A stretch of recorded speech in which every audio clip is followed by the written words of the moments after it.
what happens when a beloved screen legend sits down for what should have been a warm, charming chat about his latest film, only to end up face-to-face with one of the most disrespectful hosts in daytime television? In just 41 seconds, Carol McGiffin would utter the words that not only ended Michael Caine's interview, but obliterated her own reputation in the most spectacular fashion imaginable. The ITV studios were buzzing that Tuesday morning as the Loose Women panel prepared for what everyone assumed would be a delightful conversation with Sir Michael Caine. The 87-year-old icon had graciously agreed to appear on the show to discuss his new memoir and reflect on his extraordinary 7-decade journey through Hollywood. No one, not the crew, not the panel, not even the audience, could have predicted that this routine segment would become the most talked-about television moment of the year. Carol McGiffin sat in her usual chair, flanked by Ruth Langsford, Janet Street Porter, and Colleen Nolan. The atmosphere was light and relaxed as the theme music faded, and the cameras went live. Ruth, serving as anchor, smiled warmly into the lens.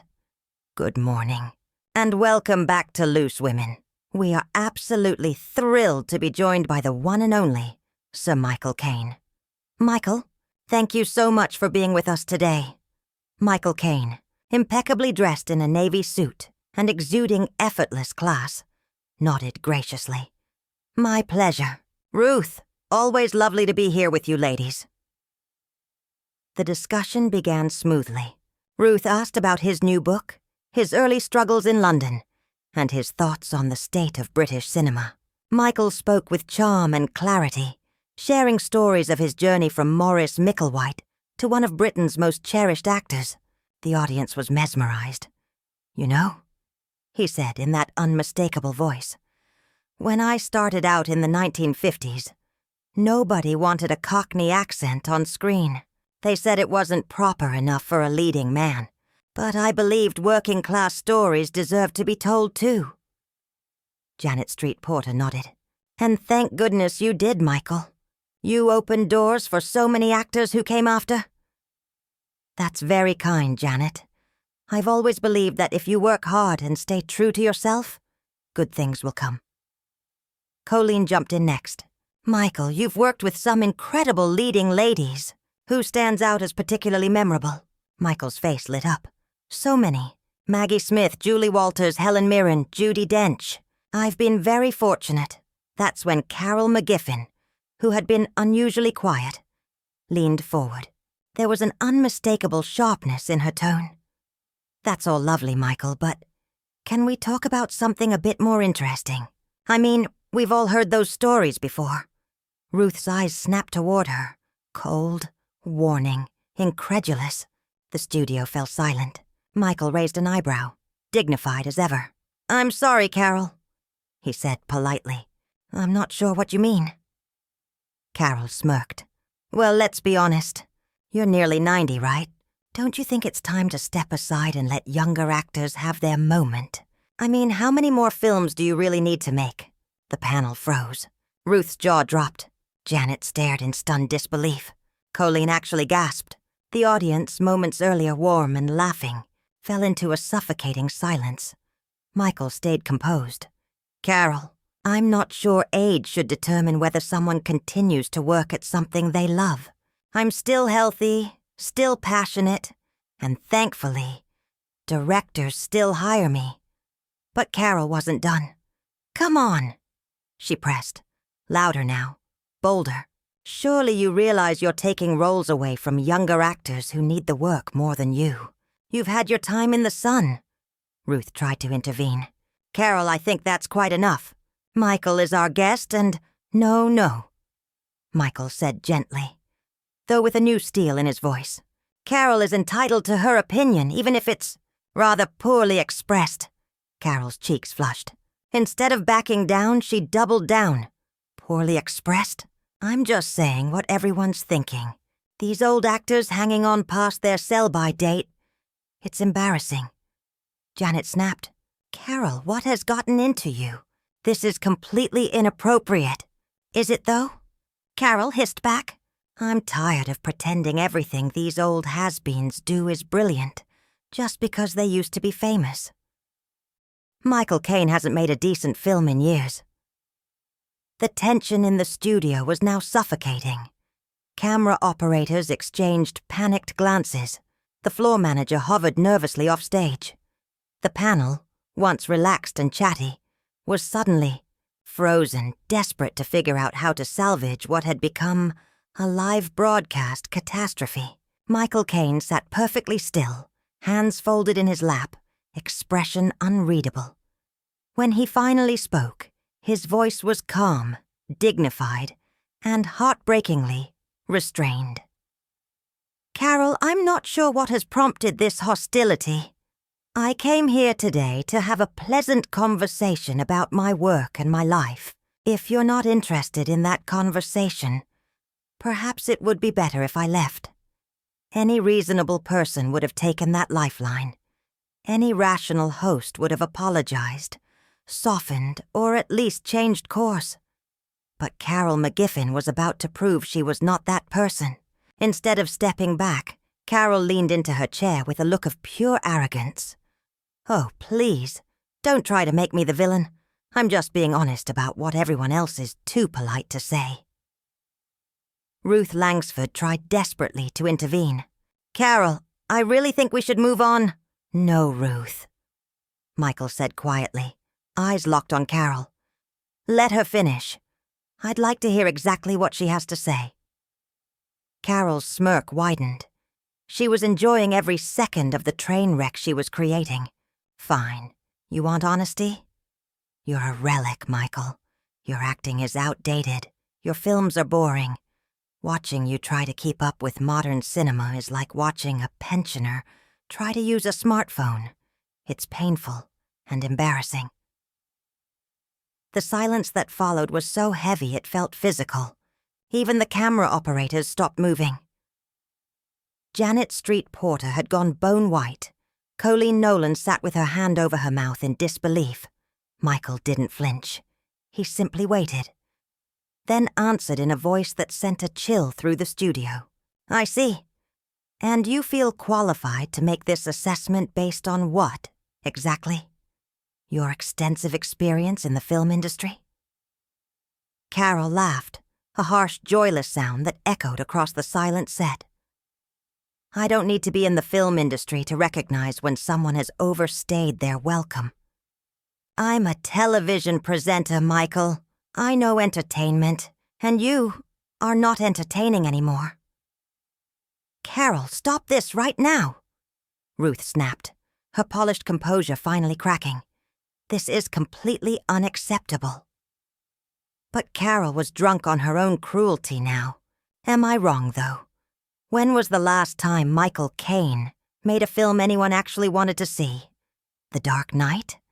That was more than 15 years ago. Since then? Forgettable performance after forgettable performance. Janet exploded.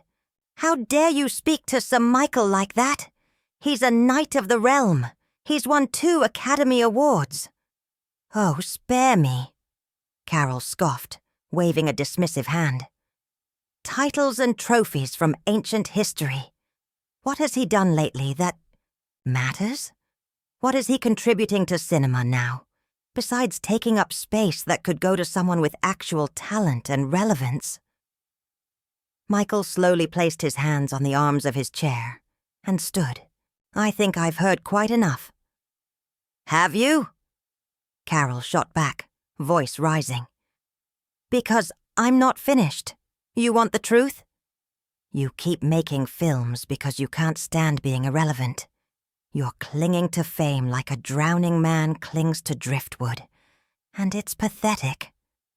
The panel was now in full crisis mode. Colleen reached across, pleading, "Carol, please!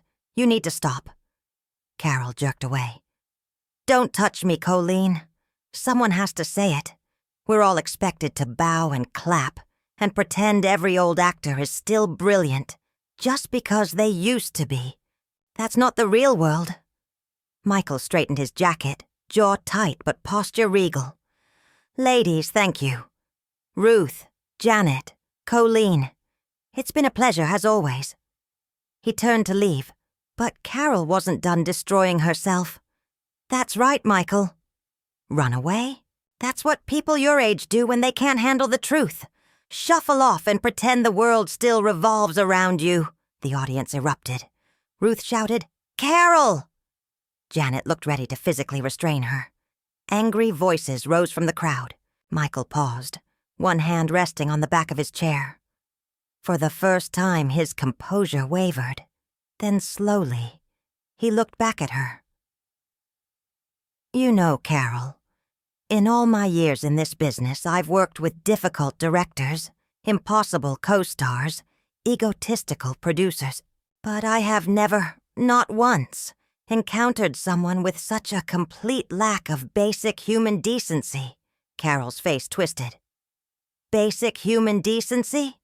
You mean the kind that lets washed-up has-beens keep stealing roles from people who deserve them? No, Michael replied, voice now strong and steady. I mean the kind that shows respect, the kind that values experience and craft, the kind that knows the difference between honest critique and petty cruelty. Oh, spare me the speech, Carol snapped. You've been coasting for years and everyone knows it. I'm just the only one honest enough to say it. Janet cut in, furious now. This isn't honesty, Carol. It's viciousness. There is a difference. Is there? Carol sneered. Or are you all too scared to admit the Emperor has no clothes? Michael Caine is finished. He just doesn't know it yet. And that was when something in Michael finally changed. His eyes hardened. The polite facade fell away. Not broken, not wounded, righteously angry. You want to talk about being finished, Carol? Let's talk about what you've just done to your own career. For the first time, Carol McGiffin's smug expression flickered. It lasted only a second, but everyone saw it. She recovered quickly. Too quickly. My career? She scoffed. Please. I'm not the one desperately clinging to relevance. Michael Caine smiled. But it was not a friendly smile. It was the smile of a man who had decided the gloves were no longer necessary. No, Carol, he said softly. You're the one who just destroyed whatever credibility you had left. I've been in this business long enough to recognize projection when I see it. Carol's bravado faltered. What's that supposed to mean? It means, Michael continued, his voice carrying the quiet authority of 7 decades in the spotlight, that anyone watching this will see exactly what you are. A bitter, failed presenter lashing out at someone who actually achieved something. The panel froze, horrified, captivated, unable to look away. Ruth Langsford stared helplessly at her notes. Janet Street Porter looked personally offended. Colleen Nolan fought the urge to applaud. Failed presenter? Carol shrieked. I've been on television for 20 years. And what do you have to show for it? Michael asked calmly. A handful of panel appearances where your sole contribution is being disagreeable. That's not a career, Carol. That's a job description. Professional unpleasantness. Carol turned desperately to her colleagues, searching for backup. None came. Ruth stared at the floor. Janet shook her head in disgust. Colleen looked almost embarrassed for her. You can't talk to me like that. Carol sputtered. Can't I? Michael raised an eyebrow. You seem to believe you can insult me however you like. Tell me, what makes you so special that only you get to break the rules of basic respect? I was just being honest about your work, she protested. But her earlier swagger was evaporating fast. Michael laughed. And somehow, that gentle, genuine laugh cut deeper than any shouting ever could. Honesty. Carol, you haven't said a single thing that demonstrates even the most basic understanding of film or acting. You've hurled playground insults like a child in the middle of a tantrum. That's not true, Carol whispered weakly. Isn't it? Michael leaned forward. Tell me, Carol, have you actually watched any of my recent films?